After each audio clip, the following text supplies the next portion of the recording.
सुतं देवं कंसचाणूरमर्दनं देवकी परमानन्दं कृष्णं वन्दे जगद्गुरु गुरुर्ब्रह्मा गुरुर्विष्णु गुरुर्देवो महेश्वरा गुरुर्साक्षात् परब्रह्म तस्मै श्रीगुरुवे नमः।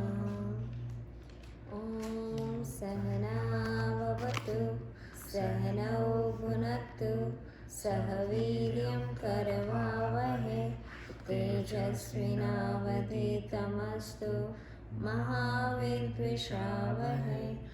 ॐ शान्ति शान्ति शान्तिः। असतो मा सद्गमय तमसो मा ज्योतिर्गमय मृत्योर्मा अमृतं गमय। ॐ शान्ति शान्ति शान्तिः।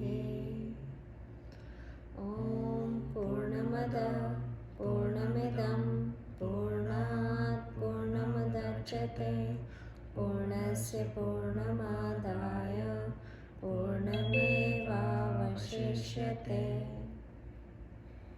Okay, so we will start. Who wants to go first? And can I see everybody? Thank you, Sane. Hey.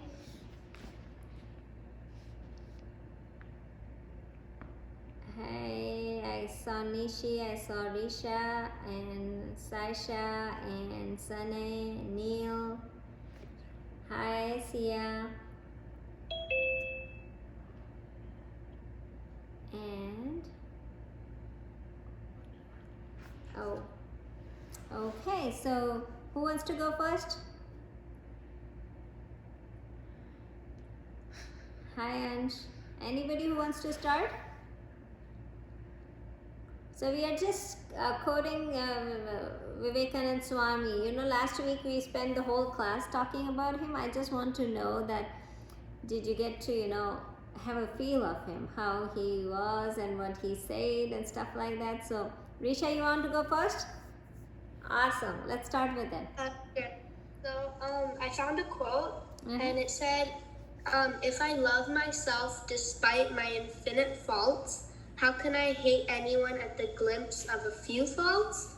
So I thought the meaning was, if I make so many mistakes, but I don't blame myself, how can I get mad at someone if they only make a few mistakes? Perfect, perfect. Like, we love ourselves, no matter how we are, we always love ourselves. So how can we never hate ourselves, right? We love ourselves. How can we hate somebody else who made few mistakes? So great quote. Okay, who wants to go next? Okay, Krish, you want to go next? Yeah, so my quote was, if money help a man to do good to others, it is of some value. But if not, it is simply a massive evil, and the sooner it is got rid of, the better. So this reminded me of the story with Rockefeller, where he convinced him to put the money to charity. Mm-hmm. And it relates to this quote because he said that if money is to help people, it's good, which he convinced Rockefeller to help people with this money. Mm-hmm. And then he should have just disposed of it. It's better get rid of it if it is not helping others. Yeah, great quote. Okay, who else? Okay, Reha. Mine, I found one that says, in a conflict between the heart and the brain, follow your heart, which is kind of like, if you're making a decision, follow what you really desire. Don't just follow what you think the right path may be, because there might be what you really want might be the right path for you. Yeah, great one. I want to actually explain this little. When it is between heart and brain, follow your heart. It's just because what you feel. That's what he's saying to follow, and he feel for people who are poor. Right, he felt for them and he wanted to help them, and that's why he came to America, right, to help, so that he can help poor people in India. So his part of this quote was that, hey, follow your heart, what you could do. So that's what he was trying to explain in that quote. But really nice, what you feel, how you feel for others, you don't feel for ourselves, you feel for others, and that's how you should follow. So great quote from Vivekananda Swami. What else? Asana, you want to go next? Go ahead. You cannot believe in God unless you believe in yourself. Perfect, right? Do you guys agree with this one? Right? God always give who believe in themselves, right? If you say I don't do anything and God will take care of me, that's never going to happen, right? We will learn today too. It's like you have to give, you nourish God. I think last to last week we talked about it. You nourish God and God nourishes you back, right? So that's how it's related. So great quote. Okay, who wants to go next? Saisha, you want to go? Go. Truth can be stated in 1,000 different ways, yet each one can be true. Yeah. So you know what it is? Like it always says why he said that. I will tell you the reason behind it. Truth can be stated 1,000 different ways. What he was talking about, religion, how you can reach ultimate absolute God, right? You can go with the path of Christianity, you can go with the path of Hinduism, you can go with the path of Islamic, any path you choose. There is always truth. It's going to enter you, take you there. So ultimate goal is to reach the same path. It could be different ways. So the truth can be said. The truth is that there is a God and God helps you, and there is this thing that we need liberation. We need to get salvation to God. In every religion it's said, but it's said different ways. But then the ultimate goal is the same, and the truth that you need to reach is the same. Right? Different path but same truth. Who else?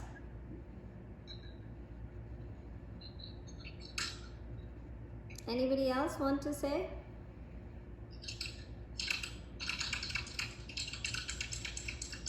You can look up. Okay, Sia, I was not able to see you. Yeah, Sia, go ahead.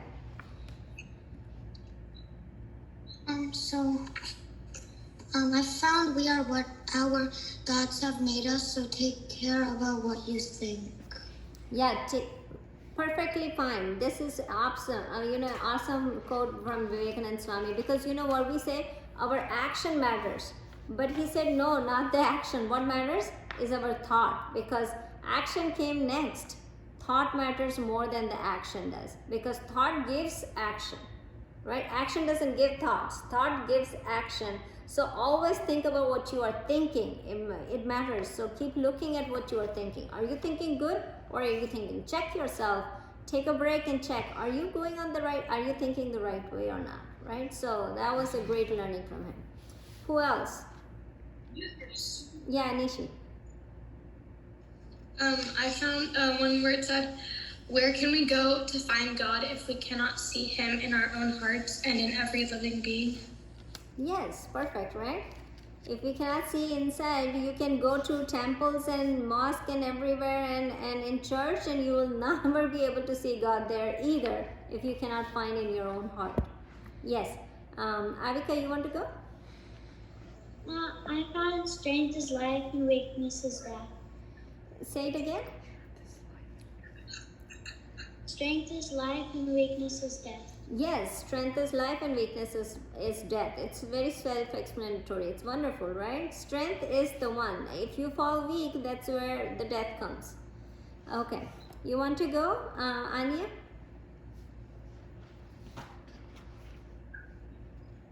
Yeah. Yeah. Never say no, never say I cannot. For you and infinite, all the power is within you. You can do it.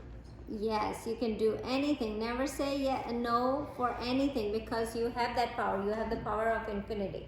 You have the power of the whole entire universe. So never say no that we cannot do something. It's always you are capable to do everything. So wonderful quote there. Okay, who else?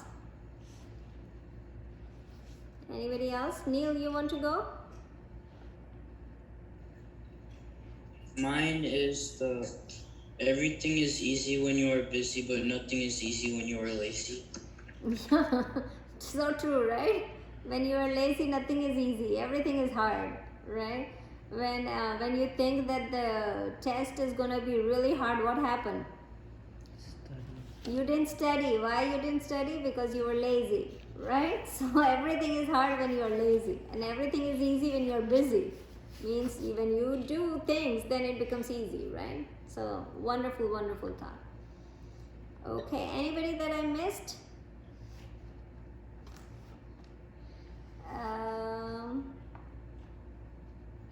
Somebody I cannot see, so if you can put it on. Okay, Nishi is there. Everybody done? Okay. Good, dear. So, beautiful, beautiful quotes from Vivekananda Swami, and I'm glad you guys got to read some of them today. And with that said, I would say that, you know, his teaching were amazing. So, if you guys get a chance, read about him, or, you know, I did the whole class, but it's no harm in going out and reading about him and getting some knowledge from him. He is a wonderful teacher and have taught the entire world, well, you know, to bring the entire world together. That's what his teaching was. There is, you know, one Brahman in every human, and then he wants to bring them together. So it's a great learning from him. Okay, we're gonna go back to our regular class with it. So we are doing what chapter? Anybody remembers? 3. What chapter are we doing? The rest. 3. Awesome. Okay, chapter number 3. Anybody remember which slok we are on? 11.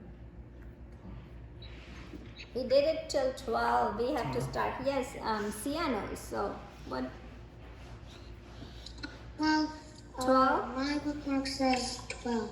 Okay, we have finished by 12. But just to give you a background, because we are starting from after 3 weeks, you might let's do a quick revision. You know what I used to remember? One of my teacher, math teacher, he used to do long math questions on the blackboard, right? We used to use the blackboard, and he used to do like he start from the question from here, and he used to go, and then, you know, it was a long explanation of the question, and then he used to write on the corner to continue the question, and on the other corner to continue the question, and on the other corner. So if somebody gets in the class, they will not understand how the answers was following, because every little corner he used to fill the blackboard. And when we go home and next day, first day, if it is class and he did not clean the blackboard, he will start right from there. So we couldn't get it where he finished the yesterday's work and where did he start today's work. So I learned from him that we should do revision all the time. Otherwise, we get lost in where the question started and where the answers started. So we're going to do a couple revision sloks before we get to slok number 13. So we are on chapter number 3, where Krishna Bhagwan is talking about what yoga? What are we talking about? Yes, yeah. Karma yoga. Karma yoga, right? And we talk about the difference between karma and karma yoga. So karma yoga is the one that what we are saying is bring spirituality in every action or every karma, right? That's what he's trying to tell us, that we should be bringing the spirituality in every action that we do. That's karma yoga. Now in slok number 9, we talk about prasad buddhi, how we should be, you know, all action should be kind of puja to God, right? So that's how we should do every single action in our life, that we are doing puja to the God when we are doing those actions. Now when we came to 10th, we talk about a little bit about, you know, how God nourishes us and we nourish God, and then we get everything that we desire, right? So that was between slok 11 and 12. Now one thing I mentioned, and I want to repeat that to you guys, because it's very important for you to know that as you are growing as a following the Hindu religion, you know, there are many people will come and say you have like 1 million gods, right? Have you heard that thing from your friends, from your other religion friend, that you guys have 1 million god in your religion? How come you come up with 1 million god? So you guys have to make sure that you know what, when they talk about 1 million god, yes, we do have a lot of god. And why it is that we have like God for wealth, we have God for knowledge, we have God for wind, oxygen that we get, we have God for nature, we have God for, you know, we have a mountain God, we have like all kind of God. And where did that came from? Like where did this all God came from? And then we say they are the God for us. So when the religion became, when, you know, slowly, when initially we were praying, like, you know, the Vedas were written where it explained that there is only one consciousness, there is only one Brahman for the whole universe, and that was explained. But then humans started getting into the worldly action more and more, right? Then they started earning money, and then they started, you know, bonding towards money or acquisitions of things, and they started more spending time on those ones rather than thinking that everybody is one. So when that thought process started coming, our Hindu sage, they were a little bit, you know, thinking about it like, how can we, these guys are drifting from their purpose of life. Their purpose of life was not to accumulate wealth, was not to accumulate, you know, just thinking about how I'm gonna help my family and how my kids will grow and how they will go to good school, better school. All these thoughts started coming. So then then Hindu sages actually came up with all these gods that gonna, so if you want to do something, you want to achieve any worldly things means money, knowledge, land, air, whatever worldly things you want, you can worship that particular kind of God and you will get it, right? So then, like, you know, example that I gave you last time is like Lakshmi God was there so that you can worship Lakshmi so that you can get money. So why was the God created? That, you know, you have to bring God in your daily life. And how can you do that? By, you know, if we don't have a God for money, people will talk about money right and left and what will be born to money, rather than making that work as worship. So when Lakshmi God came in the middle and we talk about, hey, you know, I want to earn money, and we pray to Lakshmi, then what happens is our money that we are asking to bring become a worship, right? So how you can make work to worship? That's why we have so many gods that were created, so that all our worldly desires, all our worldly actions can be changed to worship, right? So that's why the gods were there. For knowledge, you know, when we talk about, you know, I need knowledge, or I need to remember things, we do Gayatri, Saraswati, all those devis were created so that you can ask for knowledge. If we need intellect, we pray Ganpati, we say Ganpati Dev, give me intellect, give me buddhi, right? So there are so many gods that were created just to make sure that every day if we need any worldly thing, we can ask, and that becomes a worship, right? You got that?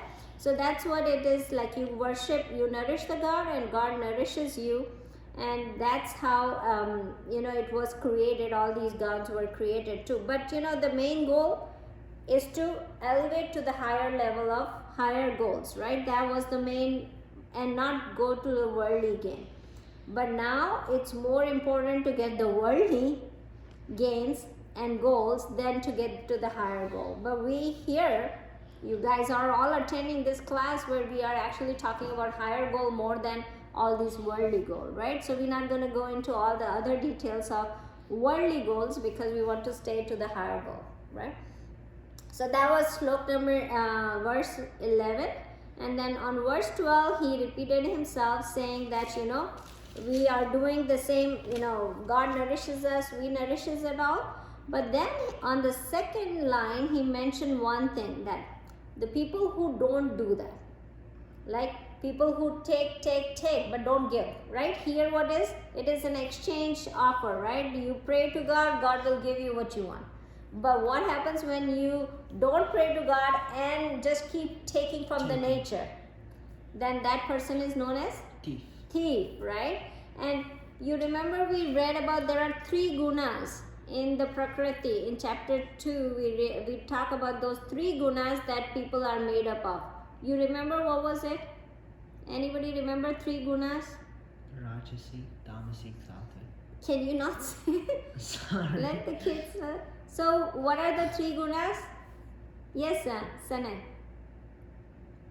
Tamasic, Rajasic, and Sattvic. You got it. Okay. So those were 3 gunas, right? So now the people who take, like they are not take. I would say that people who want to get the nourished from God, but don't want to give back because they don't want to do it, right? So what kind of people they will get into? What kind of people they were in these gunas?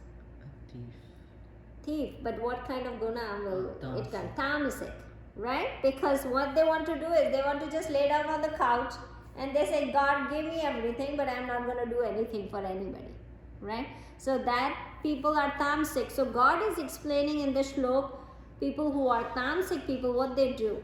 They will not do this exchange of, God, you nourish me and I will nourish you kind of thing. So they are not doing that.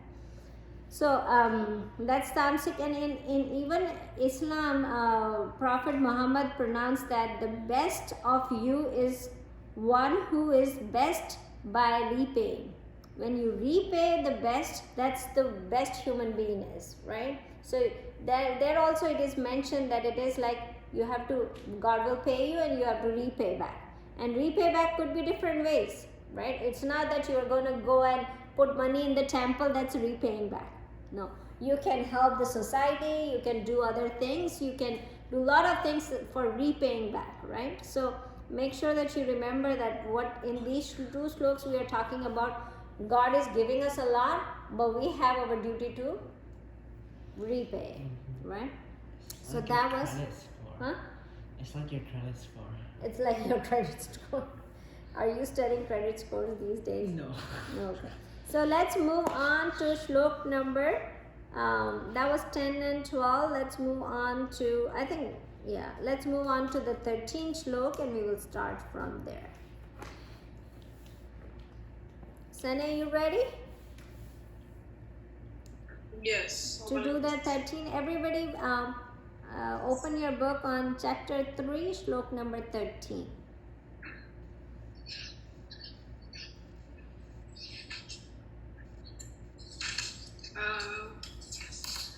Okay. Yajna Shishta Sina Santo. Yajna Shishta Sina Santo. Mukyante Sarva Kilbishe. Muchyante Sarva Kilbishe. Bunjate te tvagam papa. Bhujate te tvagam papa. Ye pachantyatma karana. Ye pachantyatma karana. Okay, we're gonna sing together. Yagna Shishta Sina Santo. Muchyante Sarva Kilbishe. Bhujate te tvagam papa. Ye pachantyatma karana. This is a very beautiful verse. So this verse usually people sing it before eating food, right? When we pray, this is one of the verse that a lot of people sing. We sing it too before eating any bite. And what does it say? Now, what it says: the righteous who eat the remnant of sacrifice or the yagna, and I will explain you sacrifice and yagna, what does that mean here. I will go with the definition first and then explain you everything. So the righteous who eat the leftover of yagnas are free from all the sins. But the person is sinner if he just cook for his own self and eat. So what does that mean now? That means that the person who is, giving it to God, anything, it's just giving an example about eating, but we will think about everything, right? First, let's talk about that eating thing, right? So what God is saying that anybody who takes the prasad from the yagna. Yagna means the ritual things that we did. So anytime when we eat the remaining of the yagna, the prasad of the yagna, the person never gets any sin, right? That doesn't mean that you do bad things and go in the temple and take the prasad and say, oh, I don't get any sin anymore, right? That's not the meaning. But just let me explain it first, and then we will go back with the real meaning of it. And the person who cooks for himself, who makes food for himself, not thinking about anybody else, I'm cooking for me, I'm eating by myself, that person is a sinner, right? That person is doing papa. That's what the shlok mentioned. Yeah. So now think it this way. Like, take it one thing first. Let's talk about sacrifice. When in this Gita shloks and this shlok, when they talk about sacrifice, yagna, on those days when we are talking about 5,000 years ago, right? So what happens 5,000 years ago? I explained to you previously too that they do yagna. The fire is in the middle, and they put ahuti. Ahuti means they put things in. They put all the things that they want to give it away. They put it in the agni, and then they do a ritual, right? They do a yagna. Yagna is called as the fire thing. That is that anything can put stuff in there, which is whatever you want to donate. You put agni in the middle and you donate it into the agni. That's how we used to do it, like not 5,000 years ago people used to do it. Now slowly those yagnas are going away, right? That meaning, the real meaning of yagna was to do the fire yagna. Those are not, we barely see them, right? Once in a while we see them, like in a marriage occasion we see that there is a fire in the middle and people circle around the fire. So those yagna we see, but not everyday activities, right? When this book was written, or this book was narrated by Krishna Bhagavan, at that time they used to do every day those kind of yagna, right? Those kind of sacrifices that they used to do every day. So he's giving the example of those ones, right? Now we have to relate to the sacrifices or the things that we do nowadays, right? Nowadays mostly we do, either we go, there are God in our house, we go and do namaskar and we do puja, or we say some shloks and we do arti, and that's what we do, right? Or most, sometimes we give shower to God, we put food in front of God, we do prasad, and that's what we do every day, right? We don't do yagna every day. So we need to think about it, how we can relate this sacrifice, what he's talking about, the yagna, to today's life, right? Nobody is asking you to do that yagna and then eat the remaining of the yagna. Nobody is asking you to do it, right? What God is asking here to relate to our life right now is, whenever we are eating food or whenever we are doing any work, it's always give and take relationship, right? We already read in the other shlok. So what it is here, that if we take anything that is worship or puja done for the God, then we will not have sin, we will not do any pap.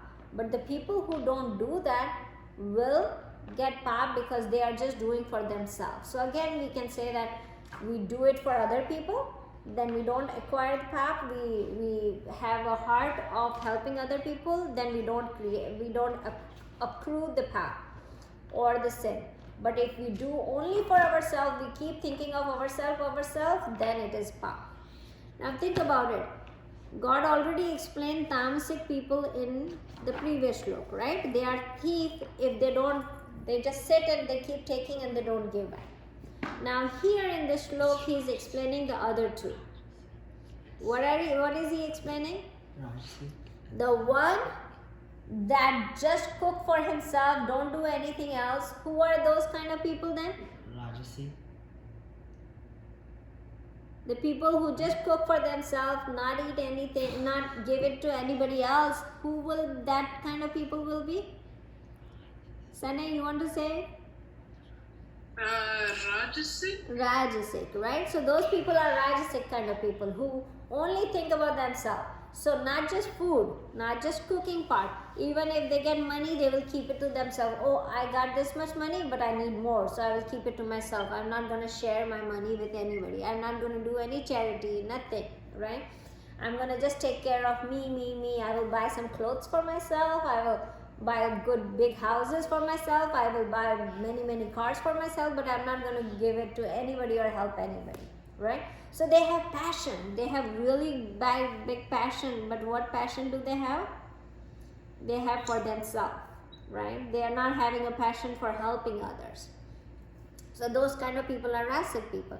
So Rajasic people come with this, so much passion that they want to do this, but they are restricted to do it to only themselves, right? They don't want to help others. Now, with this mentality, what happens is the stress comes, right? Because they want to earn more and more for themselves. So stress comes. They are very much, the anxiety comes. They are very, they will feel very, what do you say? They will feel that they need more and more. So the agitation comes, right? So all those things comes. The stress comes. So they live their life, but it is not happy. Even if what they get, what they desire, they get it, still they desire for more things, right? And then their happiness is always temporary and they don't get it, right? Now in the same shlok, he says the people who are righteous and eat the remnants of the sacrifice, the puja, they don't acquire sin, right? So now these people are, what kind of people are these? What guna they have? Yeah, Risha? Sattvic, yes. So those are sattvic that think about other people, not just think about him, like herself or himself. They think about other people. So then, first of all, stress doesn't create because they are helping others, and happiness is permanent happiness because they are helping others, right? So God has explained all three gunas kind of people. Alright, so you need to decide where you stand. Are you standing in the tamasic? Are you standing in the rajasic mode? Or are you standing in the sattvic mode? Right, those are the three modes that God gives. Now God explains very good that tamasic people are thief. Like he gave a very hard word for tamasic people. They are thief. Why they are thief? That they take everything but doesn't do anything with it. Like they don't want to work for it. Rajasic people are very passionate. They want to work. They will work. They are not lazy like tamasic. But what they are doing is they don't want to give it to anybody. They have to just acquire everything and keep it to themselves. So they are sinner. They do pap. Now sattvic people are the one who gives to everybody, who takes care of everybody, who thinks for others before they think about themselves. So then those people never create any pap. So now these are the three categories that God gave us in these two shlokas, right? You guys got it? Okay, we can move on to the next shlok. Let's go to shlok number 14.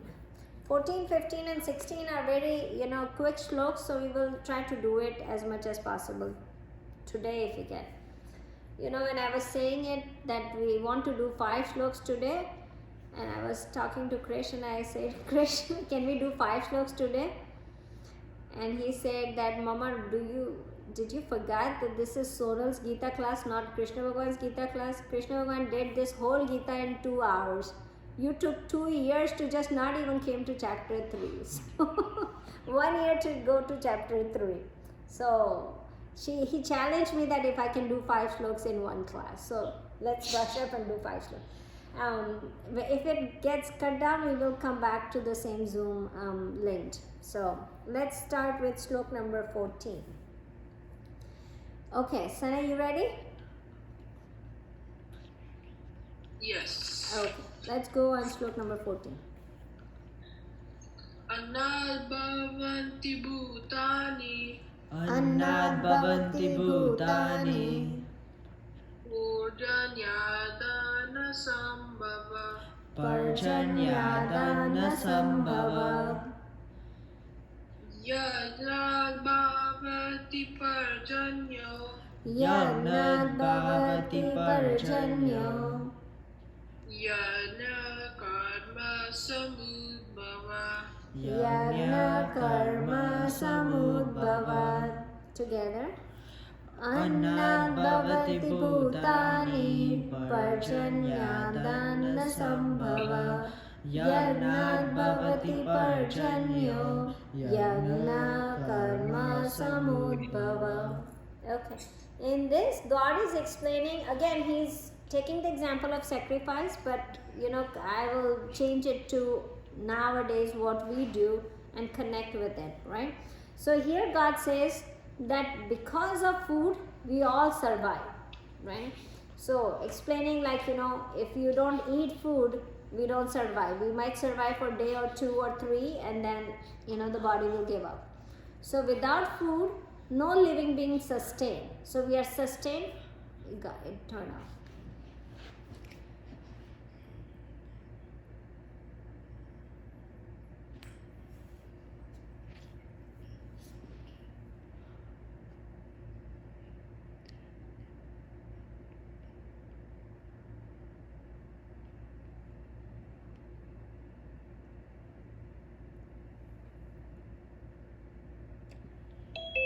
Okay.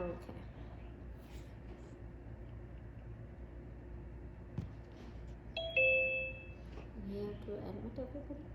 No? Okay, good. Okay. So now what he is, you got it? Okay, most of you guys are back. So he says that from food, all living beings are sustained, right? And then food, we get it from crops that the farmers grow in the field, and then crops are grown with the rain, and rain comes by all these sacrifices, and the sacrifice is done by the action, right? So ultimately action is the one that creates the whole cycle of us sustaining, right? So he made a cycle where he says that food comes from rain. He gave an example crop, and then rain comes from, he put sacrifice, but I will put worship.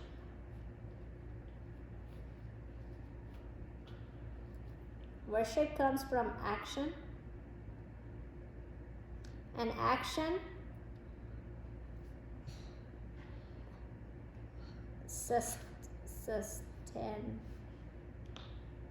sustain living being. Wait, Mom? Wait, so he said worship to rain, like the rain produces the food if you worship the rain god? Yeah, but I will explain you the how. The same person who said to worship the mountain instead of to get food? Okay. I will explain you what worship means here. Right? So he showed this cosmic cycle to us. He said that everything connects the sustain, like how we are living, it depends on our action, and then it depends on food and how everything is related to each other, right? So he explained that in slok number 14, and then if you want to take anything out of slok number 14 from here, it says that you take care of nature and nature will take care of you, right? That's what the whole theme is out of this one. So all the actions that you do, you take care of the nature by your action, and nature will take care of you.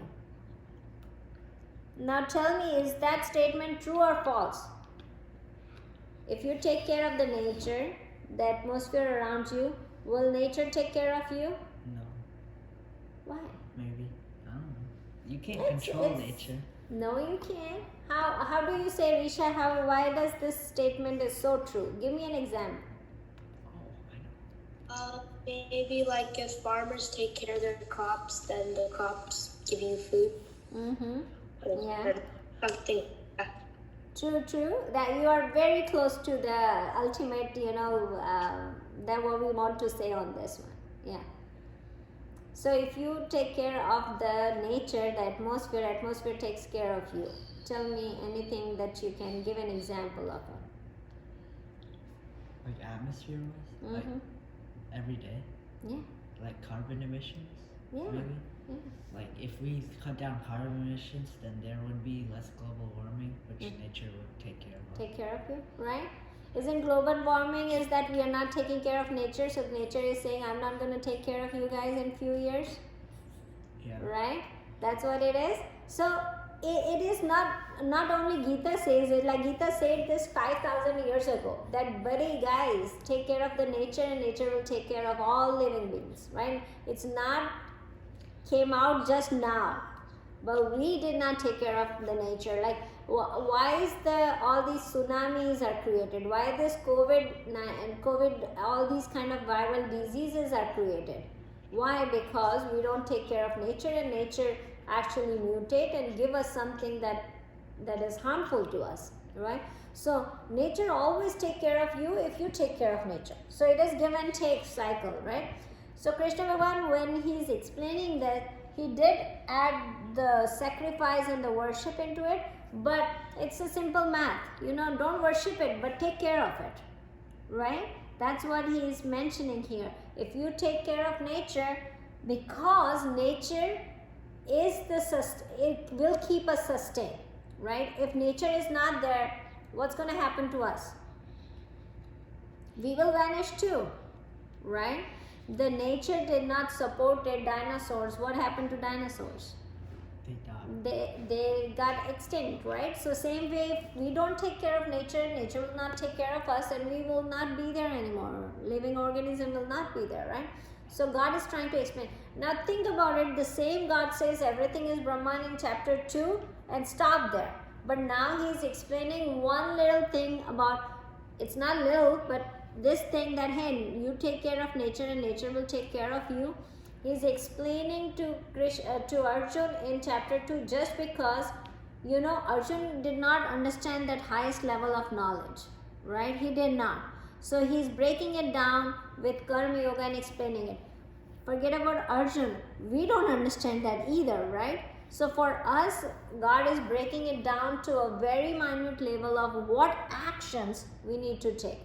So to focus on the action, which is Karma Yoga, he's explaining us this cosmic cycle, what keeps going around us. So if we don't take care of our actions, what's going to happen? The nature will not take care of you, and you will not be there anymore, right? So every human being should be doing that. That's what he was trying to explain in verse 4. So let's move on to verse 15. Sanay, you ready for reading 15? Yes. Okay, awesome. Let's go back. Karma brahmodbhavam vidhi. Karma brahmodbhavam vidhi. Brahmaskara samudbhavam. Brahmakshara samudbhavam. Tasmat sarvagatam brahma. Tasmat sarvagatam Brahma. Nityam yajna pratishtitim. Nityam yajne pratishtitam. We're gonna sing together. Karma brahmo bhavad vidhi. Brahmakshara samudbhavam. Tasmat sarvagatam Brahma. Nityam yajne pratishtitam. So this one is the 14th and 15th. Every time you might see in the book are written together, and their things are given together because it's the shlok is going one upon another.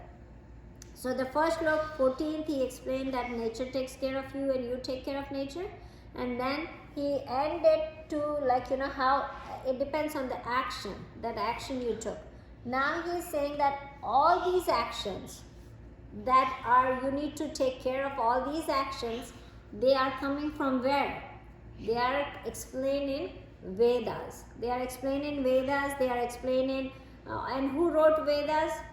God wrote Vedas. So Veda came from God. So all these actions that God is trying to explain to for you to take it, who gave the direction? God gave the directions. That's what he was saying. That God gave the direction, and all the directions are given in this spiritual books, which is Vedas, and you can just follow those Vedas and get what actions you need to do to get this cosmic cycle going on, right? But we already got the theme out of it, that what it is, it's you nourish God, God nourishes you, you take care of nature, nature takes care of you, right? So those are the two big topics that he is trying to cover here. Okay, so we're going to go and do Shlok 16. Okay. Evam pravartitam chakram. Evam pravartitam chakram Nanu vartayati haya. nanu vartayati haya Agayurindriyaramo.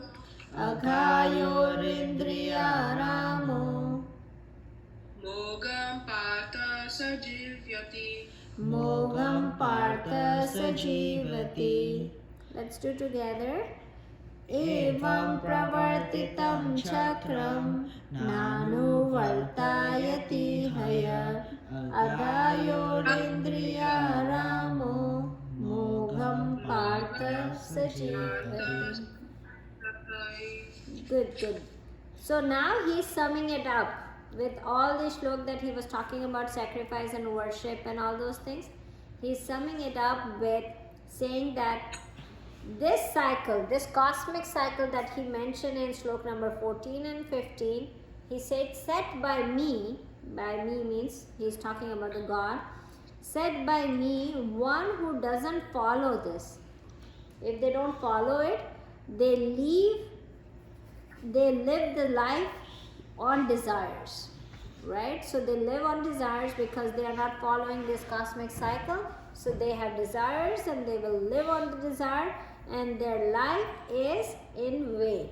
Vain means they don't have a higher goal in life. They don't think about anybody else. So people who don't follow this cycle or cosmic cycle, what happens to them? They get a desires, and which is disease of your mind. You remember that desires are disease of our mind, and then your lives are in vain, right? Now one more thing I want to explain on here. You know, when I'm talking about yagna, so in olden days, what does the yagna, there were 5 kind of yagna that was prescribed by every human being should be doing it every day.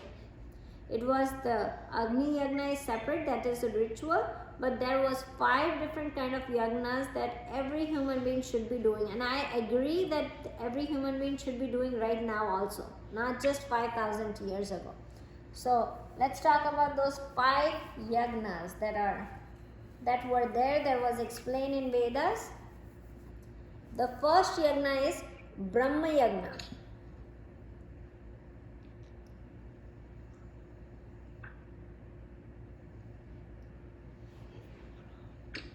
It is also known as Rishi Yagna. Rishi uncle, he is Yagna. So the first Yagna is Brahma Yagna. What does that mean? It is studying and learning about scriptures. So that was everybody in the world that says should learn about their scriptures. And I'm not saying only Gita or only Vedas or anything. If you're a Christian, you should be learning and teaching Bible. If you are, you should be following your scriptures, right? So Brahma Yagna, Rishi, this is the one, the first one, studying your scriptures, and not just studying, passing it out on to your next generation, right? So passing it on to the kids. When you study, you are learning, but you have to also teach it. So learning and teaching. So Brahma Yagna, Everybody should be doing it. That's given in our Shastra, in our scriptures. The second is Deva Yagna. How many of you understand what does Dev means? Dev is, Neil, you know it? Are you raising your hand? Dev. In Hindi, that's a word in Hindi and Sanskrit. Dev. What does Dev mean? Devotion. Dev is all the gods. Dev means the, like Lakshmi and Ganesh and all those are Dev. So Dev Yagna is to worship. So this Yagna is to do worship. Like in olden days, I would say even doing a japa is Dev Yagna that you are doing. Even if you do like japa with, you take a mala and say Om Namah Shivaya, Om Namah Shivaya, Om Namah Shivaya, it comes into Dev Yagna. Or you light a diya and put your hands together and sing some sloks are Dev Yagna, right? So everybody should be doing Dev Yagna if they want their, if they want liberation and everything. These 5 Yagna, every person, every human being should be doing it. So Brahma Yagna, Dev Yagna. Then the third one is, what was the third one? Pitru Yagna. Dad. Pitru Yagna. Pitru is said to people who were in our family, our ancestors that are no longer there, that passed away. So what do you have to do with them? So remembering them, that's one yagna that you should be doing. So your ancestor, remembering them, praising them. Have you ever heard about in 1 month, like our parents do call people to eat at our house, and they said that it is because of your grandmother or grandfather that we are doing this this lunch, or making this sweets or anything, and then giving it away to, or giving it some things to the rishis or to the people, Brahman people that come to our house. We give some food to them on a particular day of the month. That is done by remembering our forefathers, like who were in our family before, and we give it to say that we are remembering you, or thank you for giving this life to us, because our life came out of them, right? So giving to us our life, and that's what you do, Pitru Yagna. So everybody, every human should be doing this Pitru Yagna, remembering their forefathers on a specific day and making sure you celebrate their life. Then the fourth one is Manas Yagna, Manu Yagna. The Yagna to help other people, other human beings. So Manu Yagna is to help others. That's Manu Yagna. And then the fifth one is Bhuta Yagna. This is to feed animals, or help and feed animals.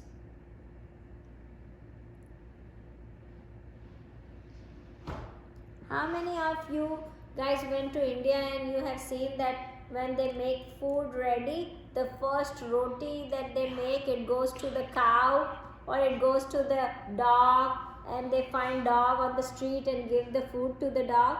It is what they are doing is Bhuta Yagna. They are feeding the animals, right? So they are taking care of all the living, and not just animals, plants also, taking care of plants also come in this Yagna. So these are 5 Yagnas that every human being should be doing if they are born on this earth. So it's Brahma Yagna, Dev Yagna, Pitru Yagna, Manu Yagna, and Bhuta Yagna. Now, what does that implies? It implies that it actually creates the relationship between the person, the human that is giving, to their superior, to their equal people, and to also inferior. That all this, when they do this all the yagnas, all 5 yagnas, if they practice that, what happens is they build the relationship between everybody in this world. So if you look at Brahma Yagna and Dev Yagna and Pitru Yagna are people that are superior to us, right? Dev is God who is superior to us. Pitru is the people who were ancestors who lived their life, and Brahma Yagna we are worshipping our scriptures. So these all 3 Yagna, the top 3 are for your superior. Manu Yagna is for the people who are equal to you, right? Manushya, people to people. Right, so that one is Manu Yagna, so your equality, right? Then Bhuta Yagna is people who are inferior to us, right? So all this Yagna, if you practice, what you are doing is you are actually building your relationship to everybody in this world, your superior, your equal, as well as your people who are your inferior to you. So that's what it explains about the Yagna, right? Any questions on this Yagna? Because that's what, as a human, we should take care of it, right? Now, people who have dog in their house, like Sunny and Saisha, you are doing the Bhuta Yagna already, right? You are taking care of your dog, you are, people who have plants in their house, watering their plants, already taking care of Bhuta Yagna, right? Manu Yagna is taking care of people around you, right? If you are doing chores for your friends and your parents, and when you grow up, you're going to share your money, your wealth with them, that's going to be Manu Yagna, right? Pitru Yagna, I'm not sure if everybody is doing it or not. You need to ask your parents about, are we doing Pitru Yagna, right? They will give you the right answer. Are we doing this Pitru Yagna or not? Dev Yagna, I would say everybody should be doing it, right?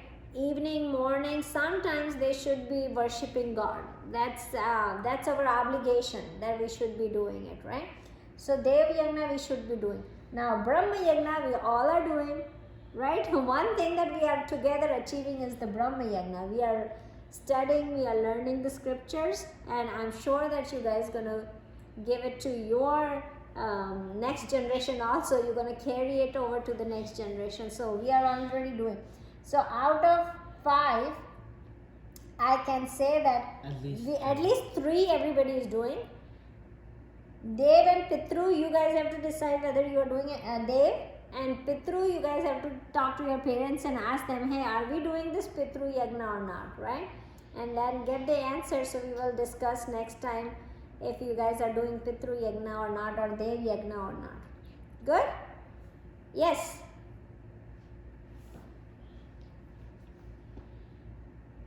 Yeah, beta. You have a question? Yeah, your screen is frozen. Oh, my screen is frozen.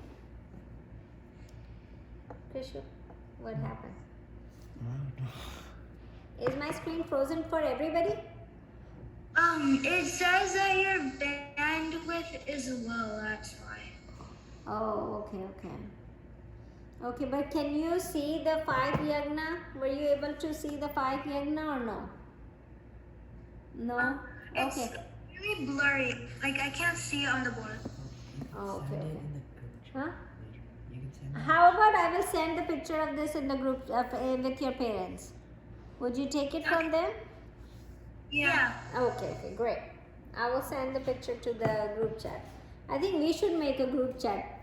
You guys all have phone now, right? Rather than going through your parents, you can get the information first-handed. We'll try to do that one day. Okay, what else? You guys are good? So we're gonna finish the 16th one next time, and then we will start from what? We did 4 shloks today? No, we did 5, didn't we? 13, 14, 15, 16. 13, 14, 15, 16. We did 4 today. Much good progress, huh? Okay, let's close it down. And we will start from 16th next week. 16th remaining. Vasudeva Sutam Devam Kamsachanurvardhanam Devaki Paramanandam Krishnam Vande Jagat Guru Gurur Brahma Gurur Vishnu Guru Devo Maheshwara Guru Sakshat Parabrahma Tasmai Shri Guruve Namah. Krishna Arpanamastu. Okay guys, thank you for coming.